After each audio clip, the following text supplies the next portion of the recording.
Call the meeting to order. Pledge of allegiance. I pledge allegiance to the flag of the United States of America and to the republic for which it stands, one nation, under God, indivisible, with liberty and justice for all. And Google. Thank you.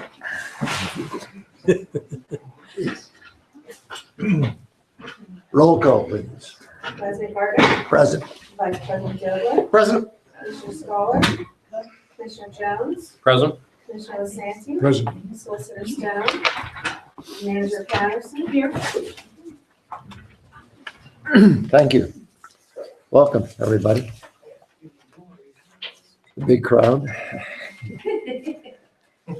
First item is approval of the minutes. I need a motion for the approval of February 16th, 2015 legislative meeting.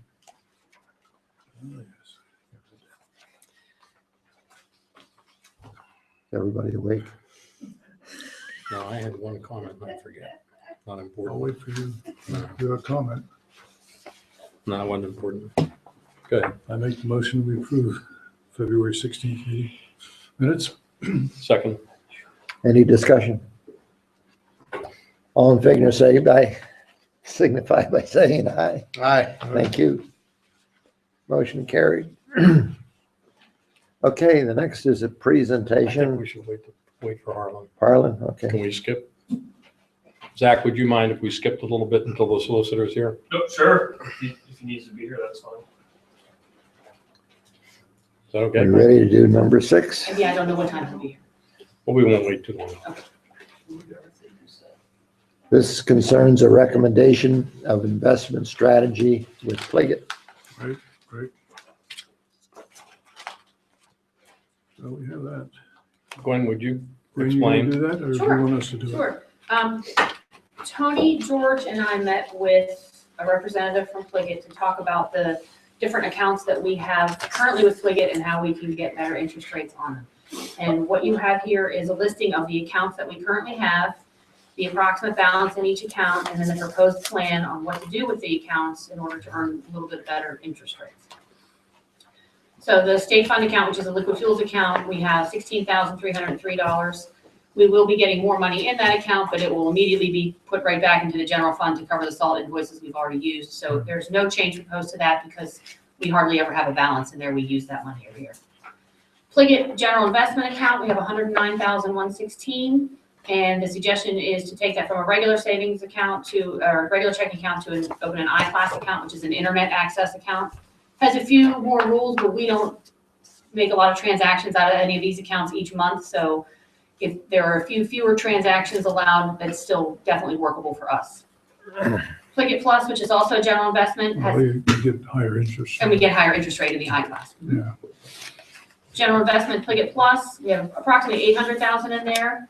And the recommendation is to put keep 300,000 of it in an I-Class account and take 500,000 of it and invest it in laddered CDs.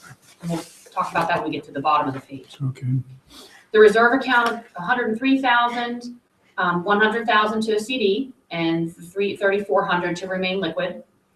Capital improvement account, 423,700, most of which is already spoken for the paving that was contracted last year but wasn't completed, so we haven't spent it yet, but it's allocated already. And that is to open an I-Class account with that remaining money.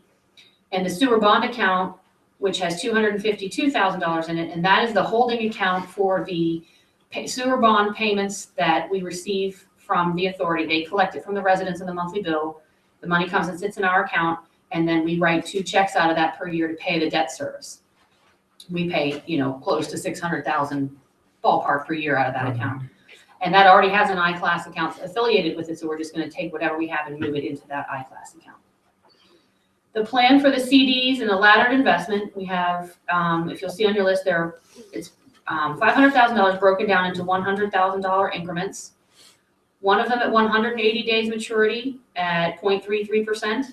One at 270 days maturity at 0.55, and then 3 separate ones at 365 days maturity at 0.75%. They had actually shown numbers where it went out farther, but the interest rate lowered a little bit. So they decided why why do that? So just put 3 of them in 3 separate 365, and that way we'll have rotating access to this money at all times through the year, so the money's not locked up in bulk for a large amount of time.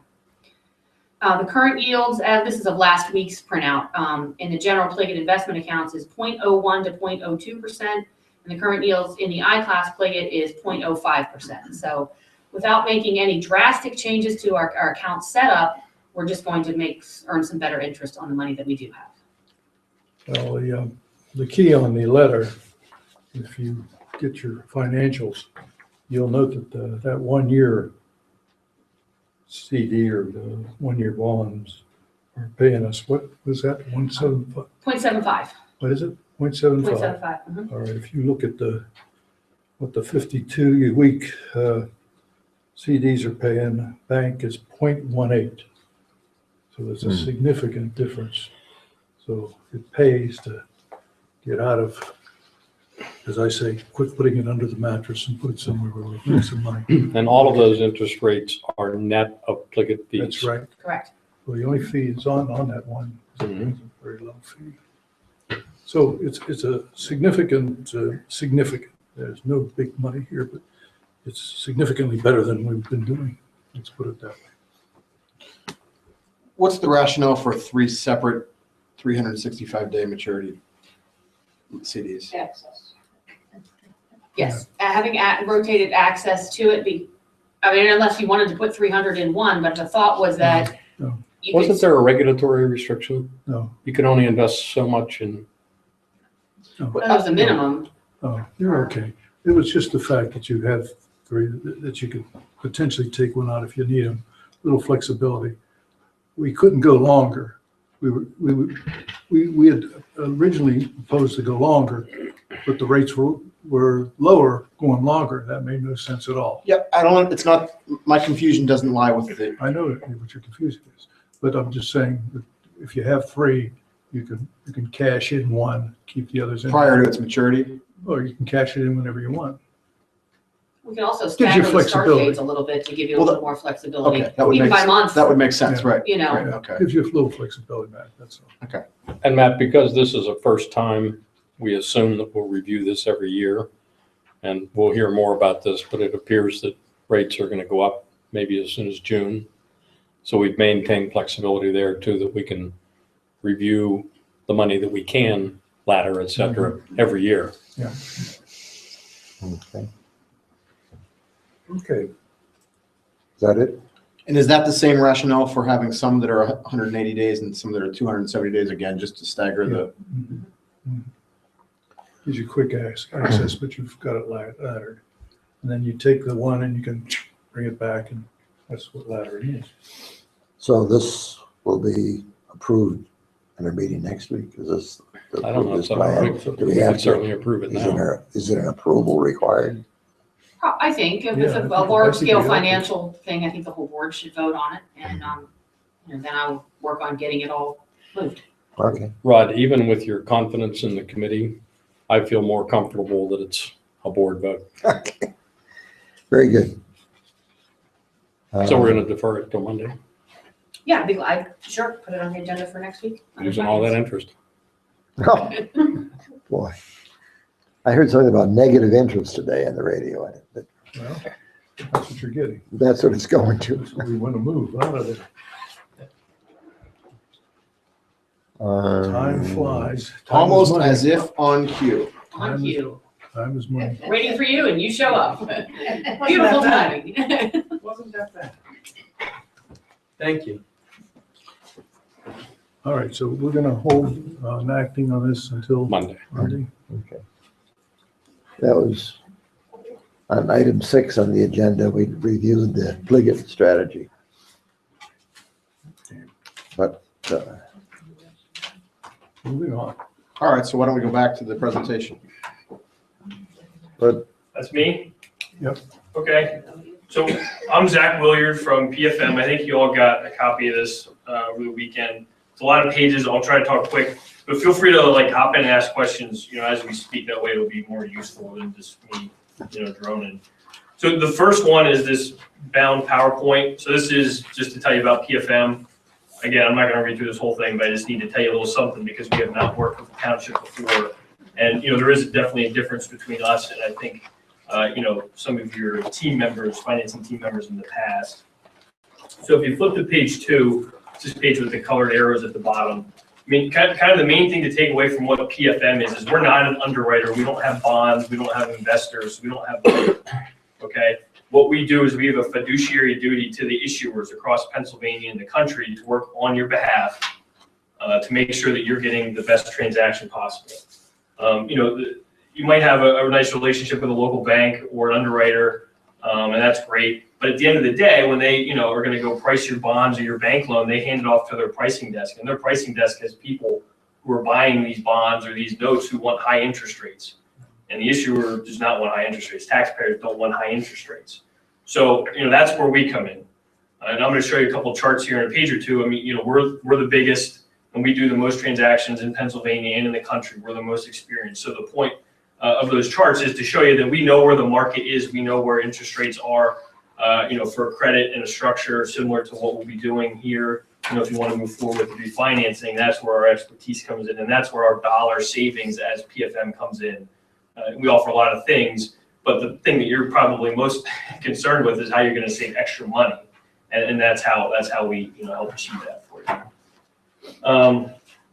Page 3, this just shows you there's actually new rules now that the SEC and the MSRB have put out that are telling people that they should have an independent financial advisor for those exact reasons.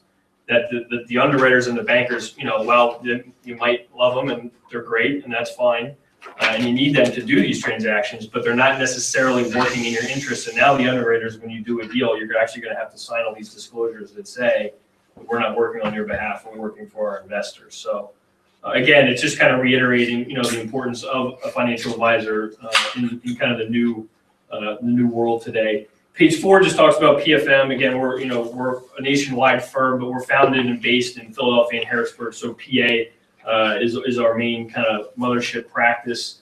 If you go to the next page, page 5, this shows you PFM, the number of transactions that we did last year. On the left side, it's versus other independent financial advisors. So you can see, we're clearly the number one in the state. And then on the right side, this shows you us compared to underwriters. And the reason we show you this is, again, just to show you that we do a lot of these, so we know exactly where the market should be, where their fees should be. And you'll see, Janney Montgomery Scott on here, they're very active in Pennsylvania. They were your underwriter on the 2011 bonds. We do a lot of deals with them. I mean, they're a great firm. They have a great pricing desk. And again, the point here is just to show you, make you feel comfortable with the fact that, we're the 800-pound gorilla in the room. And, again, where we add the value is we, make sure their interest rates are going to be as low as possible. And they'll know that when we're involved in the transaction. Page 6, again, just another thing to kind of make you feel comfortable. We tried to put some clients that we work for that are regional. You might know their name or know some people there, or at least heard of them. I told Gwen, and we would certainly say, please feel free to call any of these people if you're looking for a reference. I think most of them would give us pretty good reviews. So that's kind of what we have this page on here. And we also, we do everything from small townships and boroughs and authorities to the Commonwealth of Pennsylvania and Penn State and the city of Philly and the city of Pittsburgh, everything in between. And, I don't want you to get scared. We're telling you we do all these big transactions. I mean, we think of ourselves as a small local firm. I mean, I'm not going to disappear, and Gwen's not going to just get some call center or something. I mean, we come to these meetings. I'm out in Western PA, at least once a week for the day. We give you the attention that you need. Page 7, just some more water and sewer clients, both PA and kind of nationwide. Page 8, we work in teams because we are very busy. So, you might get myself and another team member at one of your meetings. We have a lot of people working on these transactions. It just helps ensure that when you do call, and if one of us is on the phone, you can get somebody else who knows about the deal. So that's kind of what we're showing here. Page 9, our scope of services. And again, feel free to ask questions. I'm trying to move through this. We essentially act as the quarterback of the transaction. From start to finish. And the other thing I was trying to tell Gwen is, we think of ourselves as an extension of the staff. So once this deal, if you want to hire us, we're going to be here to do this transaction, the refinancing. But we don't just disappear when that's over. We basically hang around. I mean, we don't send any hourly bills or anything. You're more than welcome to call us to run some new money schedules, or we continue to monitor refinancing opportunities, because there's a chance that maybe in the future we'll get to refinance this again. We will put a 5-year call feature on it, so you do have the opportunity to do that. But we stick around, and we'd like to help whenever possible. Page 10. So there's kind of 3 methods to picking your underwriter for a transaction like this. The far right in the yellow, negotiated. That's how you did it in 2011. Where you have Janney Montgomery Scott as your underwriter, and they're kind of with the team through the whole process. I think we do about half of our deals in PA like that. So perfectly fine method. The far left is kind of the total opposite. What that is a competitive internet auction. We have a site, it's almost like an eBay version for municipal bonds, but we'll schedule a sale date. We'll invite underwriters from all over the state and the country, and they'll come bid on your bonds. And based on that auction, we'll just pick the underwriter with the lowest interest rate. Now, that is typically used for shorter transactions. This transaction is fairly long, so I don't think we would recommend that for this deal, but just so you can kind of see the other side of it. And then in between, that hybrid version, that's where we would send out an RFP on your behalf to underwriting desks that you want to work with. So if you want to work with Janney, we would include them, and we'd also include the other major players that we showed you on that chart previously that do basically specialize in PA transactions. And based on that RFP, we then choose your underwriter. So those are kind of the main 3 ways to do it. I think we're kind of either the hybrid or the negotiated will get the best results. And there's really no right or wrong answer for this. It's kind of just, almost like how you get your mortgage. Do you like to work with the guy, down the street? You can drive to his office and talk to him, and he's, kind of there for you. Or do you want to bid it out and just see who comes back with the lowest, lowest number? So that's something that, you can explore later. Page 11. Very, very quick. Yes, sir. The competitive advantage for us between the hybrid and the negotiated, if you're throwing out the competitive, what's the upside and downside of those 2? Well, so the upside is, a lot of places like when I don't know, how you do your regular business, but just having a competitive environment. One, it sounds nice to the public. 2, it, has people sharpen their pencils. Now, the one thing that is important again about having us on the deal is whether you just decide to work with Janney or PNC or whoever you want to, or you bid it out. Again, the whole point of PFM in my firm is to, on the day of pricing, to make sure that everything's going, correctly. No matter which one of these options you pick, I mean, we'll still, if you want us to, we'll still be, kind of the driver of the deal, and we'll prepare everything and work with your lawyers and solicitor. And so you've said you've done approximately 50% negotiated. Hybrid, what percentage? Well, I'd say the combination of these 2, we probably do 60% combined. I don't know what the split between the 2 would be, but we do, our majority would come out of one of these 2 bubbles on the right. And my last one, this is kind of a simple question, but Right. Where have you achieved the lowest interest rates? I think, that's a good question. I mean, I think, again, depending on what the market is, we can get the best rates regardless of if you bid it out, or, because even if you do bid it out, we're going to have to do this RFP, I don't know, probably 3 weeks before we actually would go out to price the bonds. So by the time you issue the RFP and 3 weeks later, we all know interest rates can move all over the place. So the bids that they put in will be more based on their cost. We can see what their fees are going to be, and we can keep those lower. The interest rates themselves will again be dictated, wherever the market swings us 3 weeks from then, and just, all the other comparable deals in PA is what we use typically in other sewer credits, around the country to make sure your interest rates are the best. But again, that kind of depends on where the market is. Yeah. That's a good question. Any other questions about this page? Page 11, just talking about the credit rating preparation, we help with all the process there. I'm sorry, going back to the competitive versus negotiated. Sure. I presume that this is something that we would discuss at a later date. Yes. Yeah. Yeah, we don't need to decide that right now. There's a lot of legwork to be done before we get to the point of needing an underwriter. Yep. So you still have time to think about that and decide how you want to handle that. Like you said, Again, we're not advocating one way or another. we're perfectly happy to work with your current, your past underwriter, Danny. They do a good job. But you're the expert. I would hope you would advise. Yeah, that depends on whether we are predisposed to go one way or another. If we have no significant. If you're not wed to working with your previous underwriter, then we're happy to issue an RFP. Okay, I mean, we do have a lot of clients where, or, if we're coming in similar to tonight and you have a nice relationship with, your underwriter, we're not usually advocating to throw them out. I appreciate that. That's Got kind it. of more where I'm headed with that. Gotcha. Page 12 just talks about specifically our negotiated experience. Well, so there's your answer at the bottom. It says we did, of the 171 transactions, 93 of them were negotiated last year in 2014. So that kind of sums that up. And again, real quick, I'll just talk about page 12. The day of pricing, because you seem interested in the pricing aspect of it. Let's just say, bonds are sold by maturity. So if you have a 20-year deal, there's going to be buyers who buy the 1-year bond and buyers who buy the 20-year bond. The way that we, help save the significant amount of money is, let's just say the 10-year bond is a $1 million maturity. So the underwriter needs to sell $1 million worth of bonds to get that order filled. Now, what happens is they'll set an interest rate scale, and we'll do our interest rate scale, and we'll argue about that the day of the pricing, and they'll go out with something. If they come back, at 11 o'clock after the first order period, usually they'll run like a 2-hour order period in the morning, and they have $4 million worth of orders for $1 million worth of bonds, that the interest rate is way too attractive. Okay, so then we go back and we change the interest rate. We'll look at the market. We'll look where everything else is. Then we'll try to squeeze that, because we don't want to, we don't want 4 million people and want that something's wrong.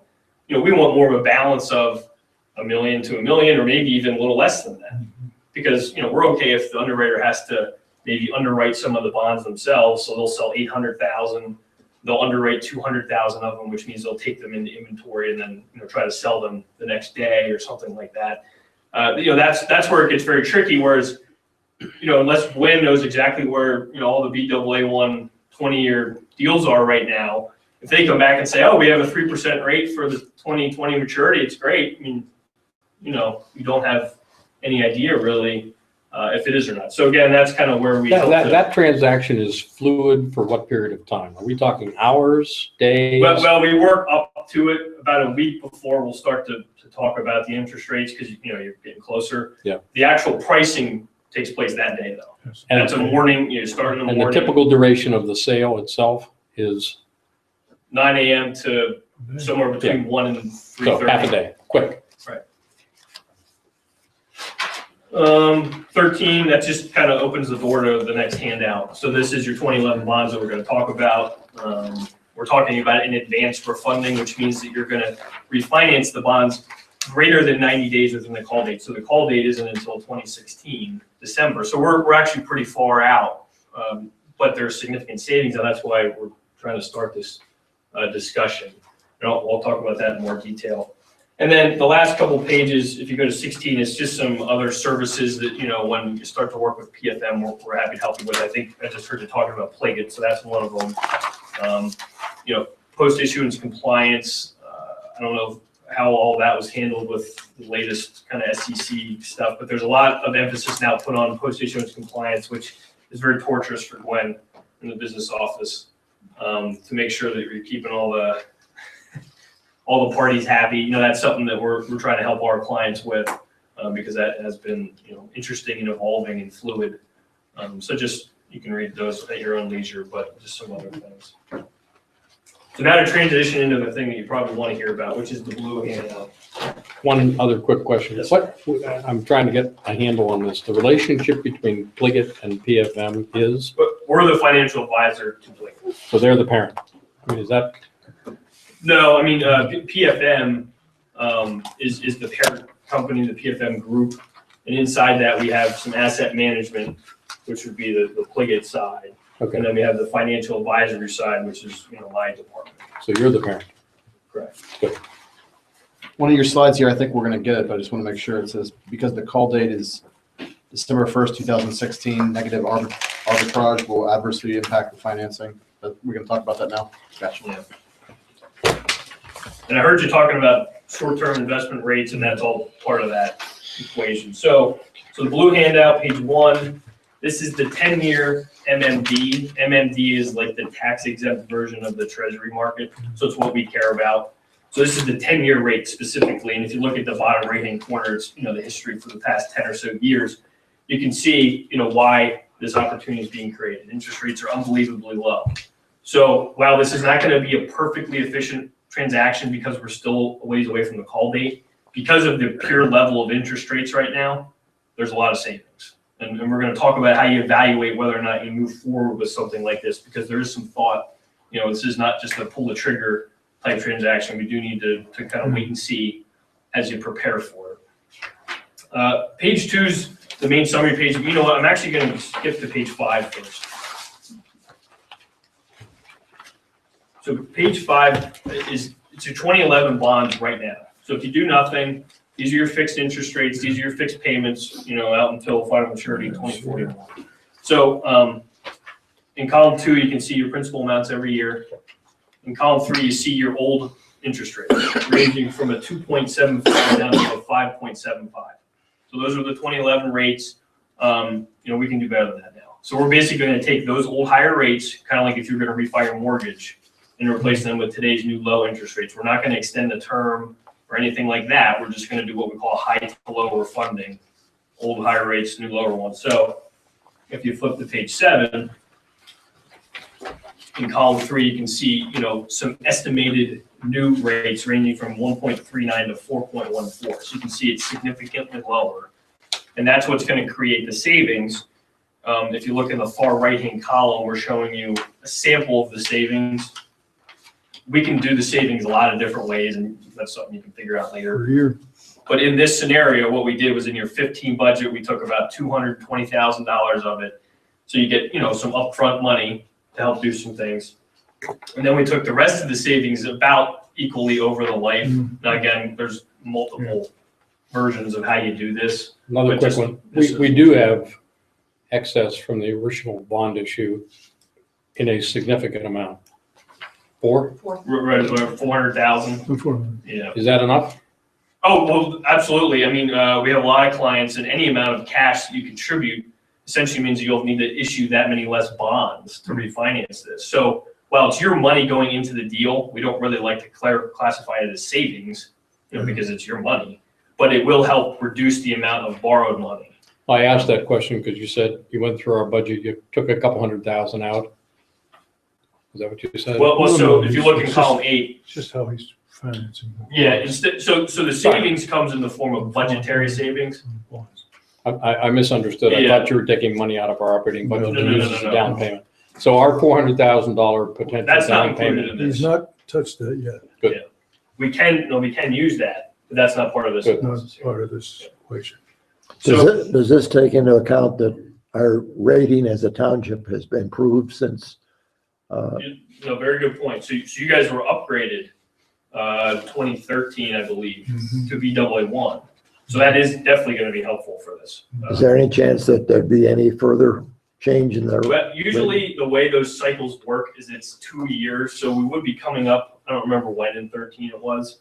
So you would be getting close to a 2-year period. They like to, sit and kind of see trends. So before, they're not going to upgrade you and then upgrade you again 6 months later, unless you're the Commonwealth, then they're happy to downgrade you quickly. But If our financial condition has not changed and or improved, and we've made more payments on time, is that the singular most significant variable in the rating?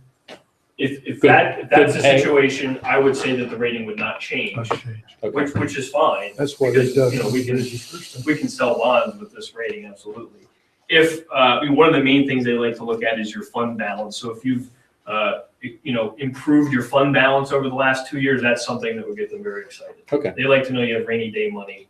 That's always one of the first questions that they ask. But certain things like that, and it's a big formula of things that they use to come up with a rating. It's not one thing. It's not debt. It's not fund balance. And this is looking at the township, not the authority. Correct.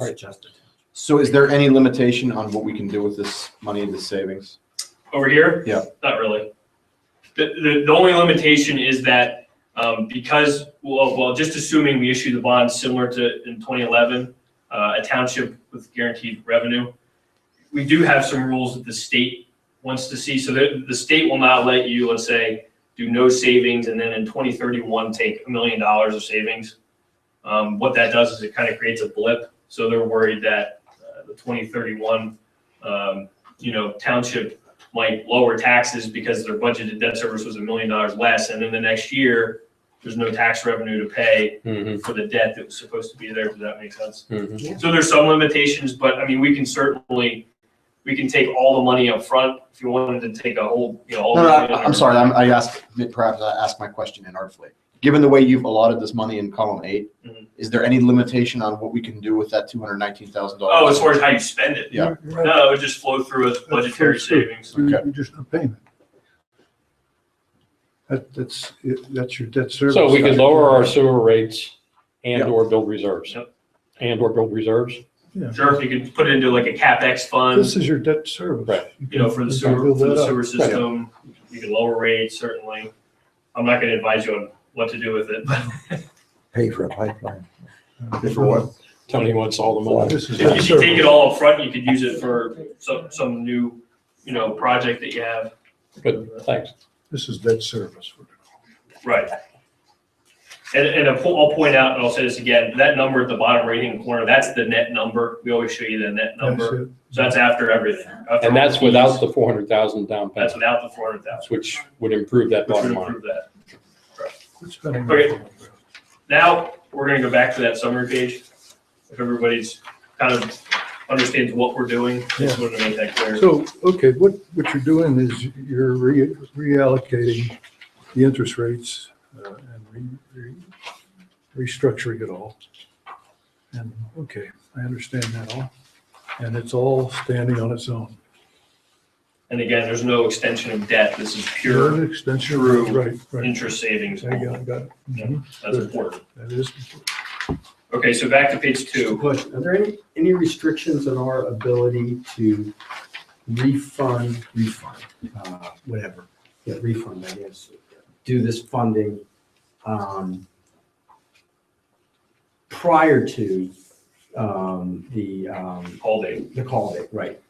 That's a good question. So right now, I mean, I know financially you've indicated what the effect of that is, but I'm saying legally, are there restrictions on, that we are faced with? there are. Yeah. So over the life of a bond issue, so the life of this issue started in 2011 when you issued the new money, okay?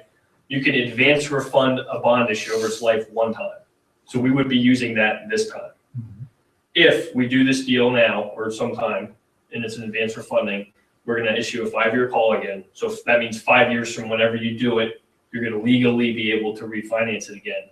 That time, we'll have to wait until we're within 90 days of the call date. We can't do it a year and a half. So we only get this one You time? only get this crack at the apple one time. Okay. The next crack at the apple is within 90 days. But the only risk of using that one bite at the apple now is that interest rates would be even lower at some other point? As to why you wouldn't use it now? Yeah, right. Yes. That you thinking that, if we can wait now, we can do a refinancing, At the call September date, of 16. And then at some point over that remaining, 20 so years, you can use the advance refunding. That's correct. Because okay. Because we're stuck at that point.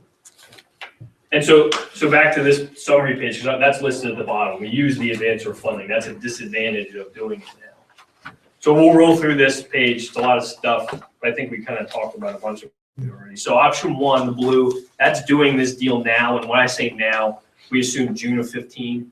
But now essentially means any time as an advance refunding, okay, between now and the call date. You can see you're going to refund, about 8.5 million, 8.6. The savings, the important part, that 1.1 million, a lot of money.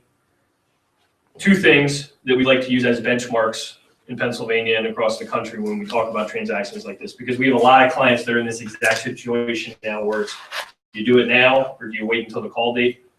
First one is the percentage of par. So you see there, this is saving 14.6% of the old debt. Okay, as a historic benchmark, we would do these transactions across Pennsylvania and the country if you could save 3%. Yeah, that's 14. So that's 14. So you're well through that benchmark. That's a level of a measure of efficiency. You're getting 15% of that whole amount in savings. So that's the first one. So we're well through that benchmark. The second one is the negative arbitrage. And let's talk about that for a second. So what that means is kind of what we were talking about earlier. So even though interest rates are very, very low, we showed you on the other page, it's great. You can borrow at historically low rates and refinance your debt. It's great. The problem is again, they're not legally callable until 12/1/16. So when you do the deal now, what you do is you borrow the money, you put the money in an escrow account. We have to buy special securities that only, local governments have to use. But so you're going to invest it at like 0.1, 0.25. So you're borrowing at 3% or 4% or whatever the rate's going to be, and you're investing it at 0.25%. Yeah. That's the negative arbitrage. Yeah. It's not something that you're going to have to write a check for, but it's essentially the money that's being left on the table because you can't perfectly invest the money to equal the borrowing rate. Does that make sense? So And in this case, that would be, even if we did it today, it would be 9 months. would be a year and 9. The call date's 12/1/16. Sorry, So the escrow's year and 9. just So we'd over be 2 years. losing money on the escrow for For the next 18 year months, and a half probably. or something. So You so can't- that number, Can't arbitrage. The old days, you could arbitrage. right? You used to be able to borrow and borrow Those 5 were- and invest in Those were 6. good old days. I actually haven't even done any deals in that environment yet. Haven't you? Oh, too bad you weren't But around. we'll work on that. Those days. But so that number, that's the 395 there. Now, we are advising our clients, we don't like to do refinancings if you're saving less than the negative ARB. So let's say the negative ARB was like $1.3 million. So you're saving 1.1, that's great, but you're leaving 1.3 on the table. We can probably do better than that. In those situations, we're kind of preparing, but we're waiting. We're not pulling the trigger on that yet. So why in option 2, is there any negative arbitrage? But, so in option 2, we're saying that if you do, so go to the red, go to the top, let's start from the top again. We're saying we're settling in September of 16, so that's within that 90-day. Right. So that way it doesn't use your advance Don't of use funding. So you have 90 days of negative arbitrage. 90 days, Yeah, okay, that's why it's a lot smaller. gotcha. But I Um, understand, okay. It's not going straight to the call date, it's still going in advance. Yeah, we're still doing 90 it. days. I mean, we could wait, until literally close right before the call date. But what the purpose of this was just to show you if you wait until it's a current refunding, Gotcha. you can grasp that negative ARB back, which is fantastic. But the gamble here is you're saying interest rates are going to remain exactly the same Correct. between now and September of 16. Correct. If you guys know that, you should be on an island somewhere. 'Cause we certainly don't know that. So again, they're both big numbers, but to your point, if everything works out perfectly and we play this perfectly and we know where rates are going, you could save 1.7 million. Or you go out there, get prepared, lock down $1.1 million of this now. And I think the key, if we keep going down the red column there, is the interest rate movement for option 2 savings to equal option 1, 45 basis points. Right. Yeah. Everybody see that? So what that's saying is if interest rates move between now and the call date, if they move 45 basis points, which is a little less than 0.5%, the basis point is 1/100th of a percent, that the savings in option 2 becomes option 1. Okay? So, the question is, do you think rates are going to move more than 0.5% between now and next December? Down. They're going down? I know they're gonna move, but not down. Well, right, are they going to go up? Yeah. Yeah, I mean, Right, that's what you're saying, they need to move down. Down. Right, yeah. if they move down, that would be great. 0.4. And then we'd want to wait and not do this. So here's what I think the right plan of action is, if you want to move forward with, this transaction, is you're still right now like 8 to 10 weeks away from doing anything. So even if you gave me the thumbs up tonight, we still have a lot of work to do between getting all the docs together. Gwen's going to have to get on rating call. Right now, there's a lot of these going on, so rating agencies are running pretty slow. So that takes a while.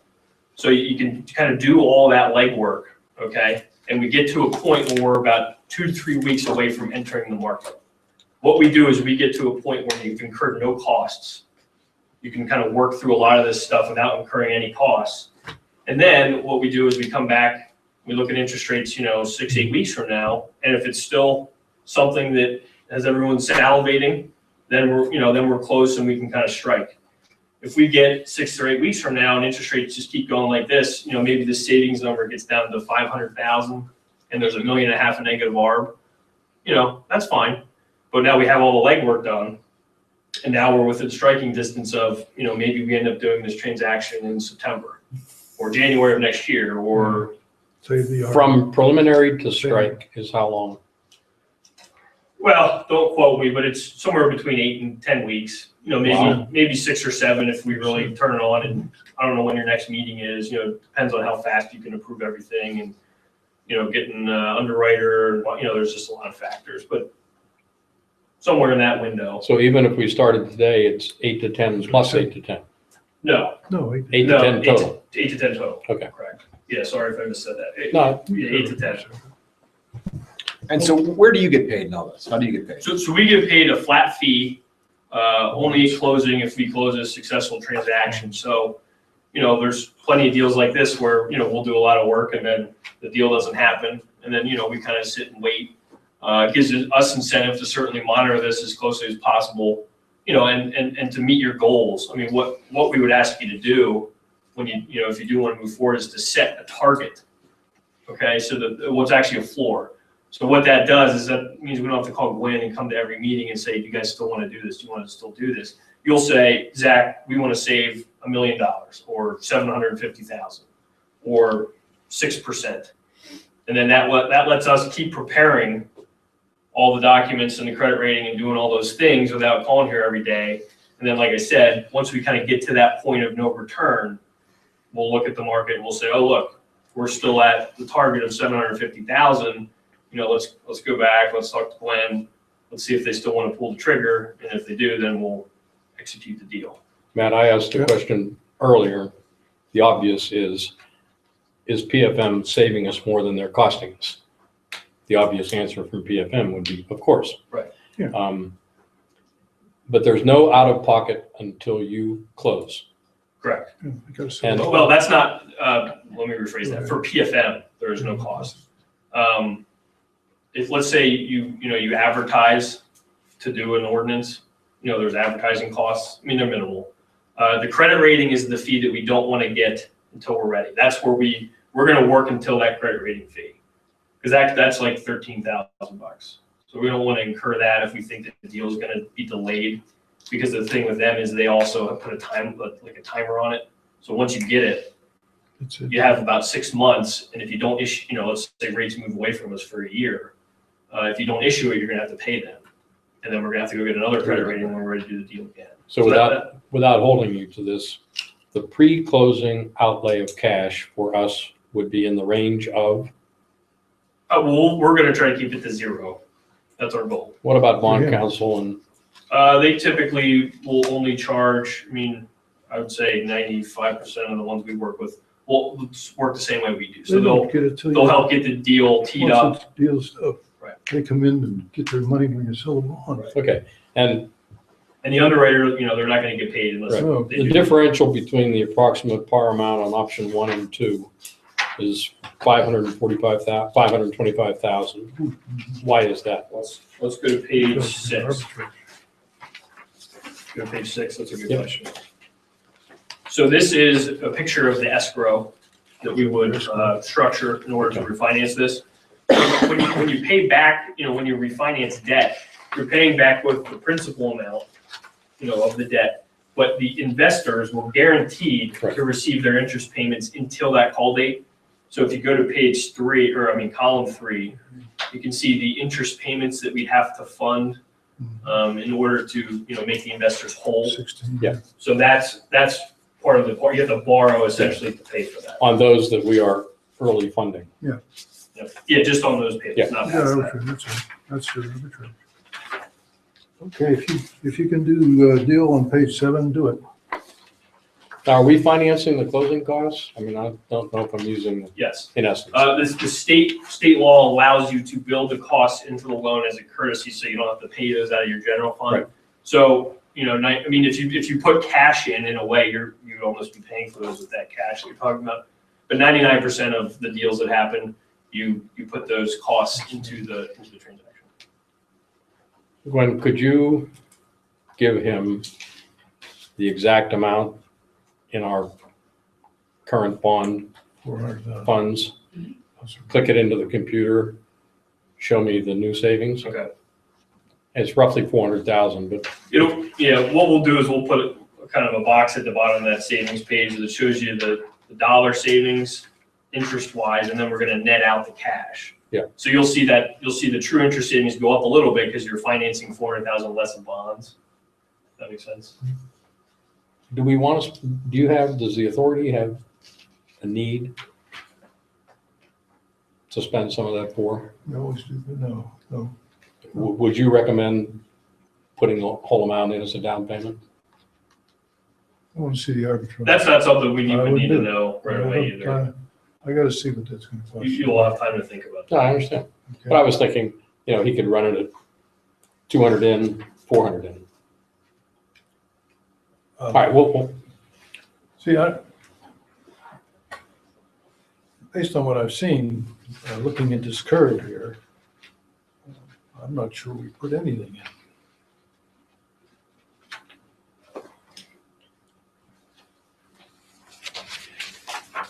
we can do that. Okay? So I understand the general principle involved. It's like the more you put down, the less you wind up having to finance. Is that the idea? Yeah, so we if you put wanted to get 200 in, cash. 400 in, we're financing that much less. Yeah, so the page 2, where it says at the top, I go, what do you- approximate par amount, that just print that by I the. So let me- understand that. Yeah. Gwen, No, but let me I- change my request. No, I do. When you give him that total amount, Zach, would you please run it at 3 down payments? Click on a button. So 3 options, you mean? 100, 300, 400. Sure. These computers are wonderful, aren't they? Okay, so 1, 300. and I want you to 400. do this blue option, forget the rest. Yeah, I mean, if the par amount is $8.6 million, $200,000 is, Peanuts. Yeah, why not, that's what I'm saying. It's significant. It's 2+%. Get the hell out of here. You're gonna. Is this you're gonna need unspent that. proceeds of the 2011? yes. Wow. You're gonna need that. So we will want to check with bond counsel and your solicitor, but there is rules for that. So you either put it into the deal like this, that's probably going to be the answer they're going to like the best, keep the feds happiest. Or you can spend it on certain projects, but there's probably very specific rules. We've had that. Yeah, right. Yeah, we're coming close to the deadline. We danced that. These are already. sewer revenue bonds, right? Right. So there are restrictions on what you Yeah. can spend. Yeah, we are- We've been down that. Yeah, we're coming close to the deadline to spend that money, Okay. or we have to do an arbitrage report, which is quite Every 5 expensive. years usually. And the debate you're hearing, because you're going to potentially be advising us, is do we want to hold that money to the benefit of the authority and reserve, et cetera, given the restrictions, or do we want to, so it'll be just an evaluation of the best use of funds. Sure. Okay. So I was a little slower than I thought I was, but that's the gist of it. Okay. Again, I think the main takeaway from this is at some point, you're going to refinance this. I know that. The question is, do you start the process now and potentially do it, 6 to 8, 10 weeks from now? Or do you just say, just come talk to us in the fall and we'll see where rates are and figure it out then if, that's kind of the question. Again, I see. nobody but Gwen can predict the market in Right. 6 months. Right. You are expert. So if we engage you, you're going to advise us. Correct. My advice is you get ready for this My at advice. the zero cost version. Right. And then we'll be back when we kind of have all the chips in order. Most importantly, we need the credit rating. And if you remember from 2011, the POS, the preliminary official statement, it's this big, I know you remember, because you did it. Big torturous document. Those are the two things that get us that legwork. And to engage you requires what? Just a motion is fine, at the next meeting or whatever. Yeah, I think you said you had motions next week, so that's. Okay. Yeah, so that's fine. And what about bond counsel? Well, Comes later. your options are, I think So I think Tom Lynch was doing some work for you recently. He served as bond counsel. You have the lawyers who you worked with in 2011. I mean, those are all fine choices. I mean, we're happy to give you some suggestions. I'm sure you've All I was worked gonna with. say is it doesn't matter to you No. who they select. Are No, there, but the sooner we have them, the quicker we can start. are there fees, a percentage, or negotiated? No, it'd be a flat fee. Flat, so they're all gonna be the same? The only fee that's a percentage of the deal, well, the main fee that's a percentage of the deal is the underwriter's fee. And on this 8.4, whatever the fee for the bond counsel would be? I don't know. We'd have to ask them that. Okay. Okay, but You can bond help us counsel research that. typically will prepare the documents. Well, actually, we usually prepare the documents that I'm talking about. They're gonna prepare their own set of documents. All the documents have to go to the state to be filed. They prepare the legal. Right. Okay. But the POS and all the credit rating things, that's what we do. The fact There's that, plenty of work for bond counsel and you to help do. the fact that only 3 years ago, we went through the self-liquidating bond stuff, is that gonna reduce our costs at all? No, you would, we would file that same report. Okay. That way it doesn't count against the township's borrowing base, so if in the future you wanna do that. That fee would be a smaller fee, the underwriter's gonna get paid a lot, that fee, I think, costs, I don't know, 3, 4. So that submission is gonna be very similar to the submission we did 3 years ago, isn't it? Correct.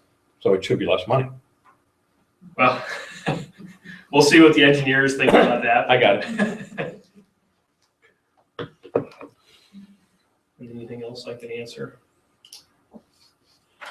Well, I thank you, and I made Thanks the very much. presentation longer, so my fault. No, yeah, thanks for letting us come out and talk to you. We'd love to help you go through this process and save lots of money. That's what we're here for. Yeah, So, that's very interesting. Thank you very much. okay, great. Thank you. Thanks. Thanks. Good night, everyone. Good night. Hey, Good night. stay dry. I'm gonna let you getting to understand what this market business is like. Well, I must have did a good job then. That could be dangerous. I didn't look like anybody was falling asleep. I definitely see people nodding off every once in a while. You did a good job. Thank All you. right, Thank thanks, you. everyone. Thanks, Zach. Bye-bye. Let's get back to Harrisburg. You just drove into Maryland? I don't know. Jeez. Well, it's good night, though. All right. Okay, If he brings the blue deal, you do it. Would you like this on the agenda for next week? Yes. Yeah, I think you do it. So forget no brainer. All right, let's move along. You're on. number 7, recommendation to appoint a new municipal engineer. All right. I guess the ball's in my court. Mr. Engineer. Mr. Engineer. He is an engineer. Well, we started with 4. We narrowed it down to 2. We interviewed the 2. And I must tell you, we were impressed with George and Gwen and I. We were impressed with both of them. It's a hard choice. But we came down on the side of hiring the engineering company that made the best presentation and that brought with them the people that would actually be interacting with Gwen. And that is the project manager, the planner, and the road person. And they each made a presentation. And I was personally impressed by the project manager. And that is our, here we go, HRG. The only drawback, if it is a drawback, is that their main office is in Harrisburg. They've opened an office here in Cranberry, staffed by 36 people, so it's a fair office. But the 3 individuals we talked to were all located here in Cranberry.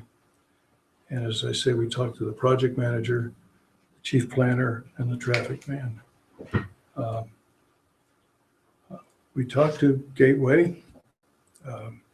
Clearly, talked to the president of Gateway, Ruth Ann Onward, who known from way back, but she's a very impressive woman. But I came away believing you're not going to see the president working for you.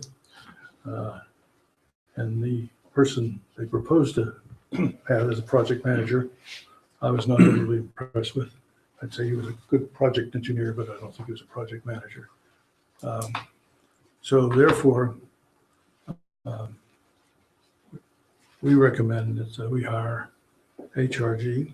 Their fees are within $5 or so an hour, same. That can be, that advantage or disadvantage can be wiped out in the efficiency of the work that they do and how they do their work. Yeah, and what I said is we looked at 3 people in the eye that would be working with Gwen. I didn't know who else would be working at Gateway. As I said, I know Ruth Ann's not going to be doing it. But we heard from their so-called project manager. And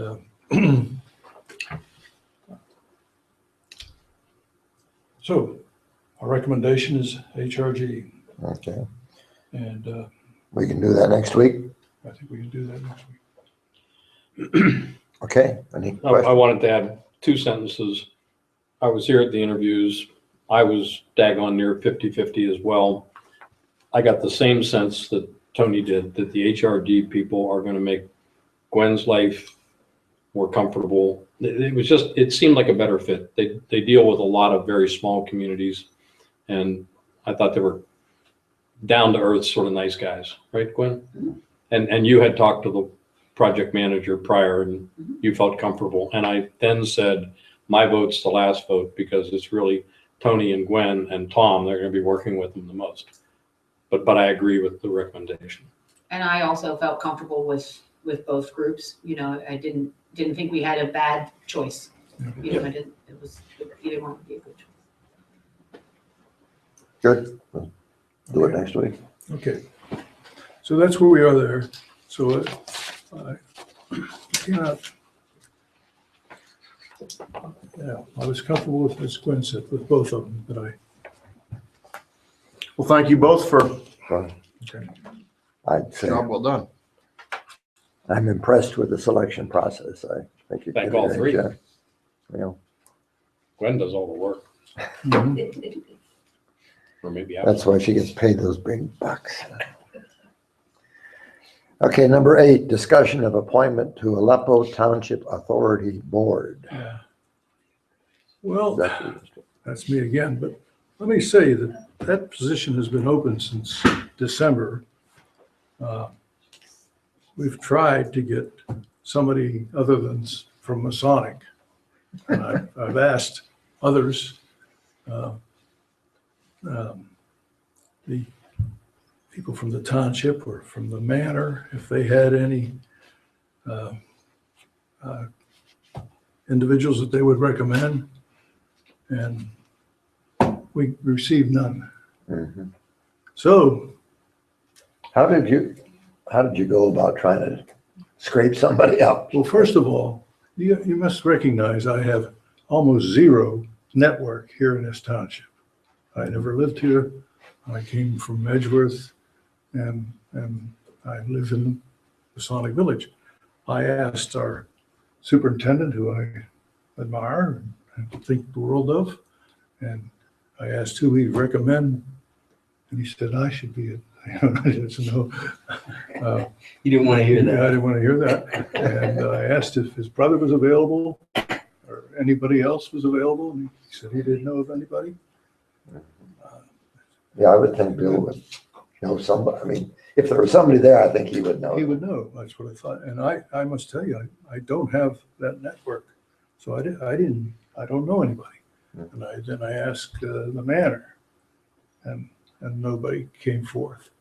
So we've been sitting here, so we had to do something, and we had a number of meetings, and What do you think about qualifications or background or experience? Is that, well, I how think, does that figure into this? well, I think the lady that we've recommended, Claudia, you have her, did you put her resume in here? I Gwen? did, yes. There's an interest letter, and then the next page is her, We'll look at that. interest. Or, I think, Is that in this packet? where is it here? it would be after this finance page in your packet, then you'll come across an email that looks like this, Mhm. and then another one that looks like this, and this is her That's qualifications. good. Yeah, right there. Time limitation. He said he would. He said he'd be available. We'll talk about that later. Okay. So I still can't find it. Okay. Here we go. Oh, no, yeah, okay. If you look at her resume, she's, Here, Rod, you can use mine. Somehow I'm not coming up with it. she spent her early years as an English teacher. She retired. She then worked for the University of Pittsburgh as Assistant Director of Admissions. And then she worked at the Lordstown when they were downsizing it and taught them, getting them ready for their GED and other things so they can get additional jobs. So she has a BA in English, she has some graduate work in English, Willing. and then she has a basic accounting job, Mhm. accounting background. She's a fairly assertive woman and presents herself real well. And she came highly recommended by the group there. And I had John Seifert and Tom Sinclair meet her, Mhm. and they were thoroughly pleased with her. So, and they're the two on the authority that will be interacting with her. Mhm. So accordingly, I recommend Claudia Brenison. Renisen, I think is the way she, I know her, I'm impressed with her as a person, the way she presents herself, and she can even teach Mahjong, So, which is a very difficult task. so as I say, I wish I could find somebody from the township, or you can find, but I don't want to be accused of stacking the deck here, but Mhm. another Masonic person. Okay, well, we still have, next week will be the final decision. Okay, that's right now. That fills the, Yeah, I wanted to say that I also was looking for people, and we've all discussed this from time to time. It would be wonderful if we could find somebody aside from Swickley Heights Manor and Masonic. And Masonic also has that complication because of the relationship between the township and Masonic right now. But at the same time, I know full well that this isn't stacking. This is unfortunate that nobody else wants to come. So representation of the entire community is very important, and skill set is of course important too. It's just unfortunate, and I'm saying this to the public, we wish that some other people would come on board. yeah, but they'd have to have some qualification. Yeah. This lady has some Oh, she's- qualifications. She's coming highly recommended. It's Yeah. just, Yeah. it's the perception. Well, I think we both know of another person who lives outside of Masonic, let's say, but I know his time available, I suspect, would be very limited. Yeah, we can discuss that. But we don't have to decide tonight. Okay, let's move on. Well, that's a recommendation, and you can vote on it next week. Thank you. A lot of work. Seems it all's going your way, Jim. Discussion of Vesuvius USA land development application and amendment conditional use application. There was a planning commission meeting earlier last week, earlier this month. And Vesuvius USA, the company that bought the printing industries building down here and has been before you several times before, is now here with their land development application, which just explains what they're going to do on the property. Not a whole lot. I mean, the building's already built. They want to put an addition, a small storage room, basically addition on the back. It's like 20 by 30 feet or something. It's the size of this room. And it talks about their fence plans, their stormwater plans, and that kind of thing. So that went to the planning commission, and it was reviewed by the planning commission and by the engineer. And the engineer recommended approval, and so did the planning commission. So they recommended that next week you approve their land development plan. They have a separate application, which is for amended conditional use. They already received conditional use approval from this board in September, but because they're changing their building just enough by putting this addition on, they need to go through the process again to have an amended conditional use approval. Next week is that hearing. It's been properly advertised 2 weeks in a row in the Herald. I have a court reporter coming in. So next week at 7 o'clock, right before the start of the meeting, we'll have the amended conditional use hearing, which Harlan runs. And basically he just runs through the different requirements, the exhibits, and then you can vote to approve or not. I mean, your option, but it's a formality that they have to go through to get the amended permission. Yeah, let me say, I in a lot of situations, I probably wouldn't have even insisted that they come back to the board, but because the change that they're making or the modification they're making is so minor, I think you probably intended or anticipated or would have approved them anyway, but because technically they were making a change and because your conditional use permission required them to come back for any change at all. And we always put it in there that way because just for this reason. And because of that, I insisted that they come back to you so that you could have some input and some review and oversight over what they were doing. So that's Okay. out of an abundance of caution and maybe being overly conservative, I've insisted that they come back. And they're happy to do that, by the way. It's a good decision. Good, okay. 10, discussion of sewer project condemnation payments. Oh, that's me, That's right? you.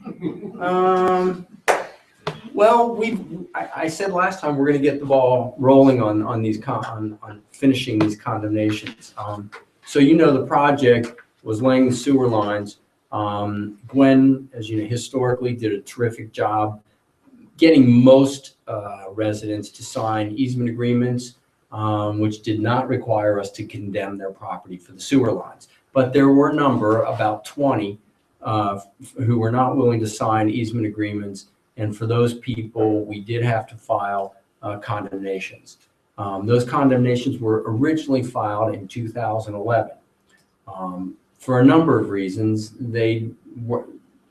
after you file them, you've got to take them to a final hearing and you need a final disposition. Otherwise, they just stay open. So when we took the files over from Ramel Nicholas and that group, one of the first things we decided to do was to try and get that ball rolling. So we had to get some final appraisals done. Those have been done. And then when those appraisals came in, I came to you, about a month or two ago, I don't know, time flies, but it was a couple of months ago, and asked for authorization to make an offer of compensation to each one of those property owners based on the appraisal. And you authorized me to do that. So those letters were prepared and those letters went out last week or the week before. And surprise, surprise, the phones have been ringing and people are calling and they are interested in knowing what it's all about, which is normal. So I just wanted to give you an update. The kinds of calls or the kinds of responses that I've been getting range anywhere from, are you sure you have the right property owner? Wasn't this done 3 years ago? Why are you sending me a letter now? The basic requirement is that we make an offer. The offer has to be based on an appraisal, which it is. And it's up to the property owner then to decide whether they want to accept that or not. If they decide that they want to accept the offer, There's a second step. They have to get a release or a waiver, we call it sometimes, from their bank if there's a mortgage on the property, because we're required by law to notify the bank because the property is the bank's collateral. Theoretically, they may be entitled to the money or some portion of the money. I've been doing this for a long time. The likelihood that the bank is going to care about $500 or $200 in that loan or in the impact that'll have on the collateral is pretty slim. But before we can turn that money over to the property owner, we need to get a release from the bank. Normally, the banks aren't set up to turn that around very quickly. And they like not to turn it around quickly because it takes forever. So when I send my letter out, I always say to the property owner, here's how much we're offering you. If you get your bank to sign off on this between now and a certain date, I'll cut you the check. If you can't do that, then what we do is we pay that money into court and we let the property owner and the bank or the mortgage company tell the court how the money should be split. And then they can petition the court and they can get their money out of the court. So we set the date for March 24th for when, if we don't get releases from the mortgage companies, we're going to pay those monies into court, and frequently someone will come back, 6 months from now, and their bank will sign off on it, and I'll say, fine, we don't object. It's between you and your bank. Go get the money, and they'll go to court and they'll get the money out. But otherwise, what happens is I wind up, and this is not good for you, I wind up having to negotiate with their bank to get them their release. And you wind up paying me to do the legal work for the property owner. And that's not usually good. So what I'm going to ask you to do tonight is authorize me to either pay, authorize the payment, authorize me to, no, you should authorize, the board needs to what do we say? The motion needs to be that the board authorizes payment either to the property owner in the amount of the estimated just compensation or payment into court pending the release from the mortgage company. What I'm trying to do is I'm trying not to have to come back to you, and so that you authorize me one way or another to either pay the property owner if they get the release in time, or to pay the money into court if they don't. And that way we're done with it. Doesn't it, couldn't you just do that? I understand you don't want to have to come back every time, this one, but couldn't we wait until your deadline that you set and say, 2 weeks. Yeah. March 24th. these, of the 20, these 7 have their waivers from the bank, authorize me to pay these 7, and the other 13 will pay into court?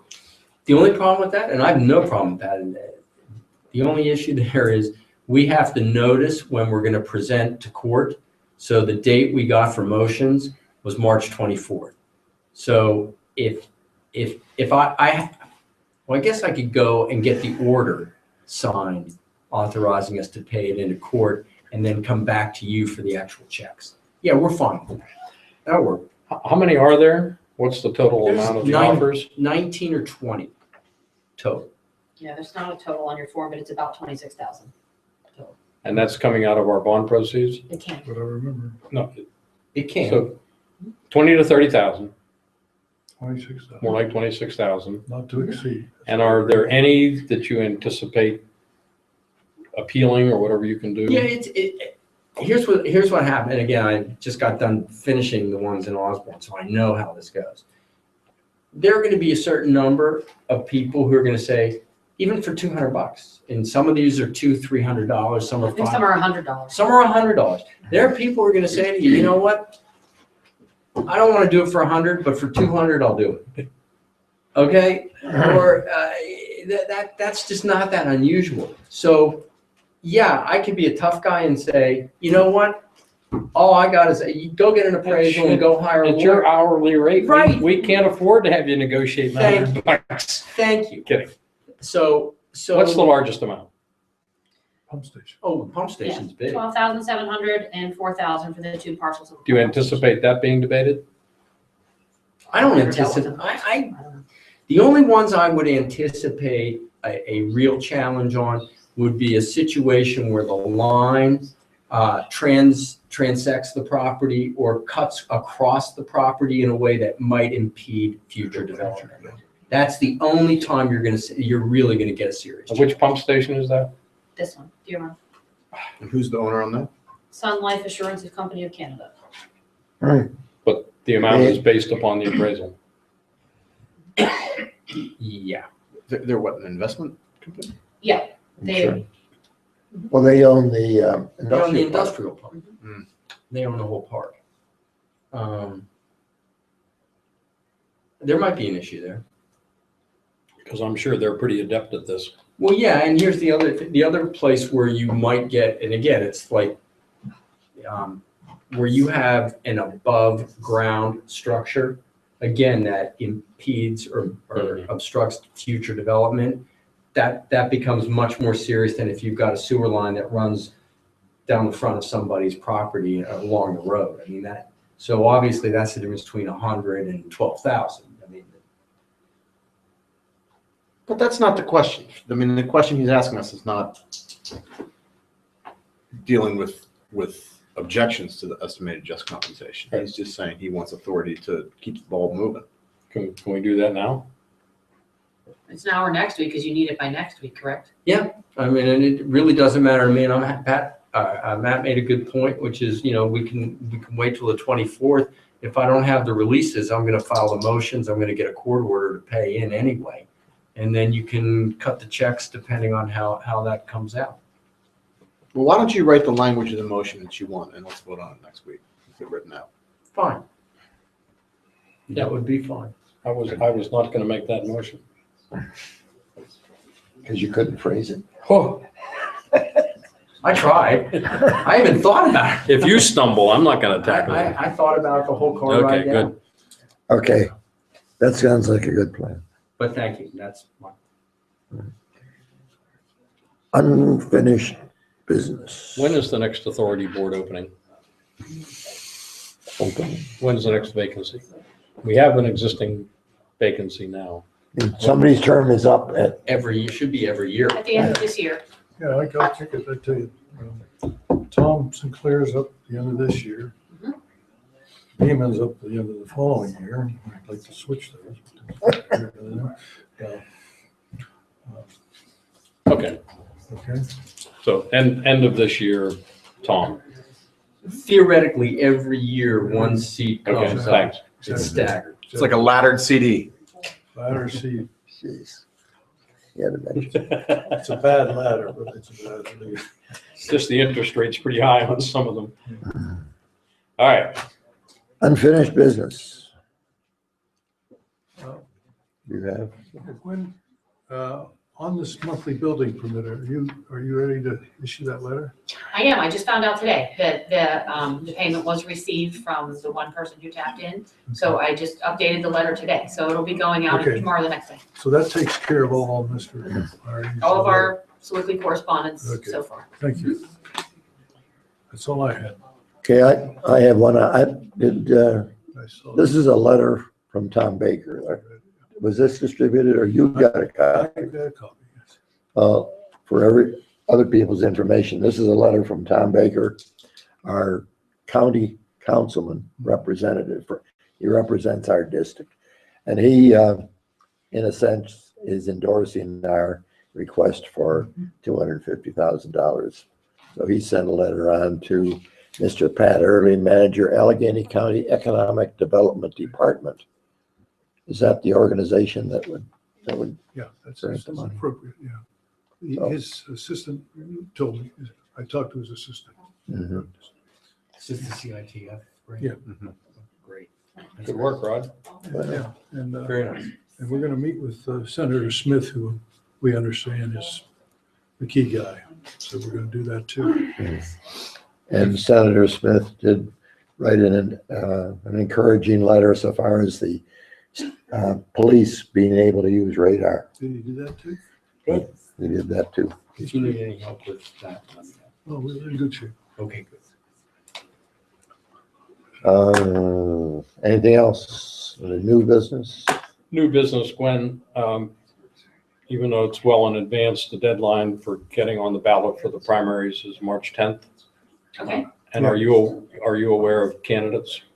I know of 2 that have dropped paperwork off in the office. I don't know of any others yet, but one was Tony and one was Eric Arthur Williams? Williams. Nothing yet from, I just haven't heard. She had surgery, so I know Oh, she she- was working on it, uh, but I haven't heard. when's the deadline for the, Tomorrow. tomorrow? March 10th is the deadline. So it may be taken care of and just hasn't made its way to our office yet. Mhm. That's a key form to be filed. I know that several years ago, there was a person we didn't really want on the ballot for school board. And she hadn't filed that Financial interest? financial interest form, and we could have gotten her off the ballot. In this case, I'm not too concerned about trying to block somebody off the ballot. Maybe they can get me off. Just Tony. But you're already safe. Okay. Okay, citizen participation. Anybody? All silent on the Western Front. Okay. Need a motion to adjourn? Move to adjourn. Matt. Is there a second? Second. All in favor, say aye. Aye. Okay, good. You beat me to the punch. Yeah.